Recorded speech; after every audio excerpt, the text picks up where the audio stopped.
અંકલેશ્વર ખાતે ખેલ મહાકુંભમાં દક્ષિણ ઝોન કક્ષાની શૂટિંગ વોલીબોલ ટુર્નામેન્ટ યોજાઈ હતી.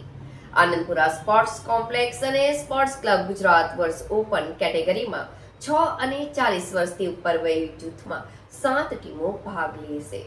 અંકલેશ્વર આનંદપુરા સ્પોર્ટ્સ કોમ્પ્લેક્સ અને સ્પોર્ટ્સ ક્લબ ગુજરાત દ્વારા અંકલેશ્વર ખાતે દક્ષિણ ઝોન કક્ષાની શૂટિંગ વોલીબોલ ટુર્નામેન્ટ યોજાઈ હતી. AIDS સ્પોર્ટ્સ કોમ્પ્લેક્સ ખાતે આનંદપુરા સ્પોર્ટ્સ કોમ્પ્લેક્સ અને સ્પોર્ટ્સ ક્લબ ગુજરાત દ્વારા અંકલેશ્વર ખાતે દક્ષિણ ઝોન કક્ષાની શૂટિંગ વોલીબોલ ટુર્નામેન્ટ યોજાઈ હતી, જેમાં પ્રથમ દિવસે ઓપન કેટેગરીમાં 6 ટીમ જ્યારે બીજા દિવસે 40થી વધુ વય જૂથના કેટેગરીમાં 7 ટીમો ભાગ લઈ રહ્યા છે, જેમાં નવસારી, ડાંગ, વલસાડ, સુરત, તાપી, નર્મદા, ભરૂચ જિલ્લાની ટીમોએ ભાગ લીધો હતો. વિજેતા ટીમ રાજ્ય કક્ષાએ સાઉથ ઝોનનું પ્રતિનિધિત્વ કરશે.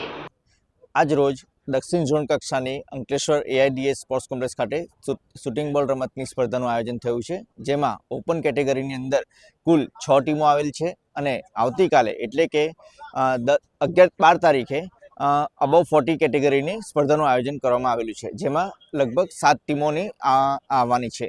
આ ઝોન કક્ષાની ટુર્નામેન્ટ બીજી વખત આનંદપુરા સ્પોર્ટ્સ કોમ્પ્લેક્સ ખાતે થઈ રહી છે, જેમાં સુંદર આયોજન આનંદપુરા સ્પોર્ટ્સ કોમ્પ્લેક્સ અને સ્પોર્ટ્સ ઓથોરિટી ઓફ ગુજરાત દ્વારા કરવામાં આવેલું છે. અહીંયાથી જે વિજેતા થશે એ ખેલાડીઓ રાજ્ય કક્ષાએ સાઉથ ઝોનનું પ્રતિનિધિત્વ કરવા જશે. આ પ્રસંગે હું AIDS સ્પોર્ટ્સ કોમ્પ્લેક્સના જે લોકોએ મેદાન બનાવવામાં અને આયોજનમાં જે મદદ કરી છે, હું તમામનો આભાર માનું છું. સાથે સાથે જે ખેલાડીઓ રમવા આવે છે એ લોકોને બી શુભેચ્છા આપું છું કે આવનાર સમયની અંદર રાજ્ય કક્ષાની સ્પર્ધામાં સાઉથ ગુજરાતનું નામ રોશન કરી અને પોતાના જિલ્લાનું નામ રોશન કરી ખેલ મહાકુંભમાં એ લોકો વિજેતા થાય અને આગળ જતા એ લોકો રાષ્ટ્રીય કક્ષાએ પણ ભાગ લે એવી મારી શુભેચ્છા છે.